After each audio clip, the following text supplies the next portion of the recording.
Canada's unemployment rate ticked up this month with 66,000 jobs lost in August, according to new data from Statistics Canada. Canadian youth in particular are feeling the burn. 14.6% of youth are currently facing unemployment. Now, Conservative leader Pierre Poilievre says the temporary foreign worker program holds part of the blame for taking jobs from young Canadians. Well, Mikhail Scuderiud is an economics professor at the University of Waterloo, and he joins us now. Professor, it's good to see you again. Thanks for joining us today. Thanks for having me, David. So we've got this 14.6% youth unemployment. Overall unemployment is at 7.1%. Neither of those are good numbers for the country, but the temporary foreign workers program is in the spotlight on this. I mean, how much of a factor is that program in the unemployment picture? David, I don't have an exact number to that question. If anybody tells you they do, they're lying. The question you want to know is, in the absence of the growth in that program that we've seen in the last few years, what would youth unemployment be? There's little doubt in my mind that youth unemployment rates would still have increased. They may be maybe a little bit lower, but not much. Youth unemployment rates are increasing because we're in a business cycle. And job vacancies have dropped over the past years from over the past 2 years from over 1 million to not much more than 500,000. So they've dropped in half. Right. So when you say we're in a business cycle, it's a negative business cycle. This is the downturn, right? The tariff disruption, the key sectors being hit. AI is coming in, so people don't want to expand their workforce. They want to look for options there. I mean, what does that mean in like normal terms for normal people who want their kid to get a job? Well, it just means it's going to be an awful lot harder. Let's put this in perspective. Coming out of the pandemic, the Canadian economy and the Canadian labor markets were phenomenally tight. Right. Unemployment rates across the board were hit their historic lows. And so when we talk about a business cycle, it doesn't feel like a recession right now. Youth unemployment rates are on their way up, but they're not that different from where they were in 2009. I think they were higher in 2009.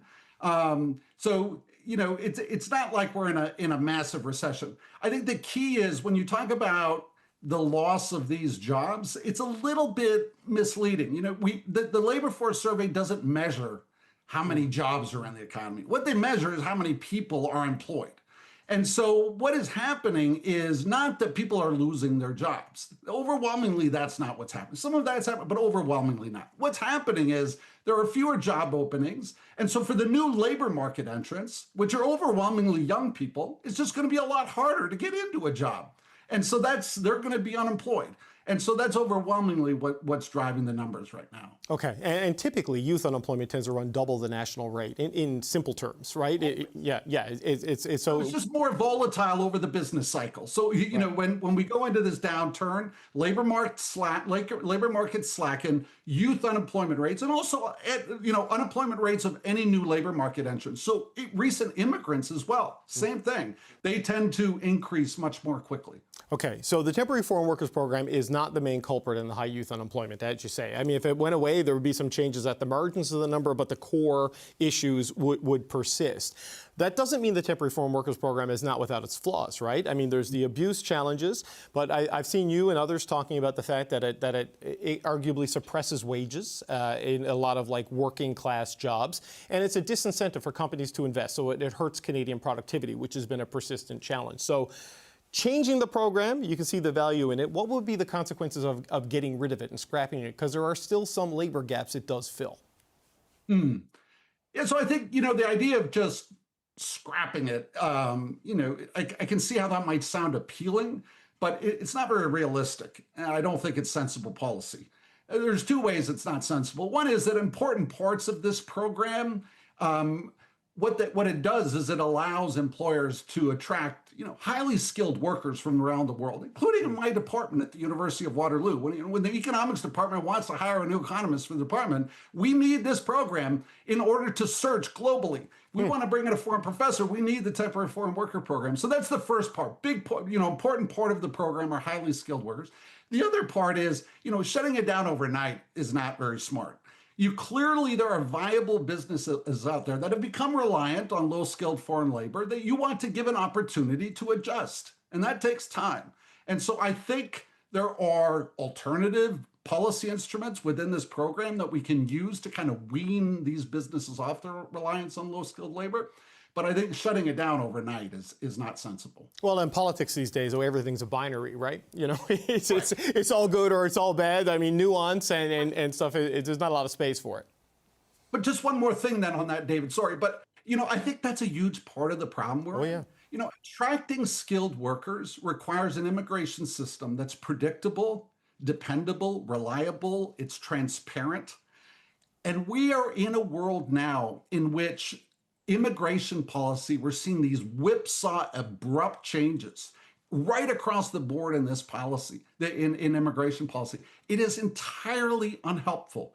Immigration policy works best when it's a slow-moving train in the background and it's not in the headlines of the newspapers. I study immigration policy. I do not enjoy doing these interviews. I do not want to be called on. I want to do what it's well. So we need a system that has clearly defined objectives and just does what it's good at doing in the background. And we've moved away from that. It's becoming too politicized. Well, we had, coming out of the pandemic, when you talked about when the labor market was really tight, we went from a period of no one coming into the country because of lockdowns to a surge. In particular, there's a lot of catch up on student visas. We saw colleges expanding, universities turning to international students to offset tuition freezes and funding cuts. And then the light switch went off just as abruptly the other way, having these other unintended consequences. We have entered into this policy seesaw that is unfortunately compelling you to talk to people like me in these interviews you hate doing. So like, what would you advise the politicians to do about this? Yeah, so I've spent, my weekend writing something just because it's so frustrating to watch this. And the title of it is a realistic approach to reforming the temporary foreign worker program. I hope the C.D. Howe Institute gets that out this week. But, what it does is try to provide a sensible approach that what it does is it tries to target there's an important distinction between the low wage streams of this program and what's called the global talent stream. That's a very different segment of the labor force. And I think the policy instrument you really want to focus in on here is what's called, in order to hire a foreign worker, employers have to pay a fee. It's called an LMIA fee. Right. Every position, they pay $1,000. That fee has not changed, nominally has not changed in more than 10 years. So we need a new fee structure where that fee varies by the local unemployment rate, but it's also an escalating fee. So that firms that are, repeatedly using this program year over year to fill the same jobs, same occupations, see escalating fees, right? And that's how you try to wean them off in a smart way over a 3 to 5 year time horizon. Yeah, it's like an intensity clause on its use. But yeah, so just as a final point, we'll free you from the interview. We are seeing, though, in populist politics around Western countries, similar economies as Canada, immigration becoming a very political hot-button issue. And if it becomes, a very loaded and political issue, and it's kind of getting there, it's going to be tough to get the workers you need with an aging population, low population growth rate. I mean, what are your concerns there if the politics of this gets to a point that it becomes kind of toxic to talk about immigration as a force for good in a country?